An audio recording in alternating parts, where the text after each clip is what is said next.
धर्मेंद्र प्रधान के इस्तीफे के बाद इंटरनेशनल मीडिया मजाक बना रही है। उसने कहा कि मोदी सरकार झुक गई। शिक्षा मंत्री धर्मेंद्र प्रधान का इस्तीफा हो गया है। नीट पेपर लीक केस में उनके इस्तीफे की मांग करते हुए कोकरोच जनता पार्टी पिछले 36 दिनों से जंतर मंतर पर धरना दे रही थी। इस्तीफे के बाद बीबीसी ने लिखा कि मोदी सरकार को छात्रों के आगे झुकना पड़ा। वहीं गार्डियन ने लिखा कि मोदी सरकार के 12 साल में पहली बार जनता के दबाव में किसी मंत्री का इस्तीफा हुआ है। धर्मेंद्र प्रधान के इस्तीफे को न्यूयॉर्क टाइम्स, CNN, अल जजीरा और डॉन समेत कई अंतर्राष्ट्रीय मीडिया संस्थानों ने भी टॉप स्टोरीज में जगह दी है। 2014 में सत्ता में आने के बाद से प्रधानमंत्री मोदी सरकार आमतौर पर विरोध प्रदर्शन के प्रति सख्त रुख अपनाती रही है। शायद ही कभी किसी बड़े आंदोलन के आगे झुकी हो। इससे पहले मोदी सरकार ने सिर्फ एक बड़े मामले में अपना फैसला वापस लिया था, जब करीब 1 साल तक चले किसान आंदोलन के बाद 3 कृषि कानूनों को रद्द करना पड़ा था। इस बार सरकार को अंदाजा नहीं था कि छात्र आंदोलन इतना बड़ा और लंबा चलेगा। शुरुआत में कई हफ्तों तक आंदोलन को नज़रअंदाज किया गया, लेकिन इस सप्ताह संसद की ओर मार्च कर रहे प्रदर्शनकारियों पर पुलिस की सख्ती के बाद देश भर में तीखी प्रतिक्रिया हुई और सरकार पर दबाव काफ़ी बढ़ गया। धर्मेंद्र प्रधान जैसे वरिष्ठ केंद्रीय मंत्री वास्तव में इस्तीफा देंगे या नहीं, इसे लेकर आखिरी समय तक कुछ पता नहीं था।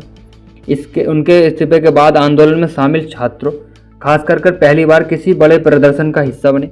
युवाओं को अपनी जीत का एहसास हो रहा था। भाजपा के 12 साल के शासन में यह पहली बार है जब प्रधानमंत्री मोदी के सबसे करीबी और भरोसेमंद मंत्रियों में से एक को सार्वजनिक दबाव के कारण इस्तीफा देना पड़ा।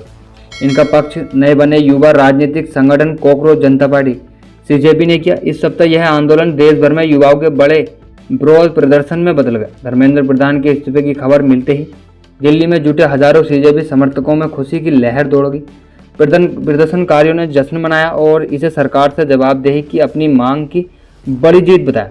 शिक्षा मंत्री प्रधान ने इस्तीफा दे दिया है और भारत में चल रहे छात्र आंदोलन सरकार के सामने सबसे बड़ी चुनौती में से एक बन गया था। इस आंदोलन की अगुवाई खुद कोकरोच कहने वाले छात्र समूह कर रहे थे। यह नाम भारत के चीफ जस्टिस की एक गलत टिप्पणी के कारण आया था। यह संगठन शुरुआत से ही धर्मेंद्र प्रधान की इस्तीफे की मांग कर रहा था। इस महीने प्रदर्शनकारियों पर हुए बल प्रयोग ने इसे आंदोलन को भारत के कई शहरों तक फैला दिया। धर्मेंद्र प्रधान पहले इन प्रदर्शनकारियों को गंभीरता से नहीं ले रहे थे। उन्होंने सोशल मीडिया पर विपक्षी दलों पर छात्रों का इस्तेमाल कर अव्यवस्था फैलाने का आरोप लगाया था। जून में दिए गए एक इंटरव्यू में उन्होंने छात्रों पर प्रदर्शनकारियों को आतंकवादियों की बी टीम तक कह दिया था। अब धर्मेंद्र प्रधान के इस्तीफे के बाद छात्र आंदोलन और बिल मिल सकता है और छात्र अपनी दूसरी मांगों को लेकर भी सरकार पर दबाव बढ़ा सकते हैं।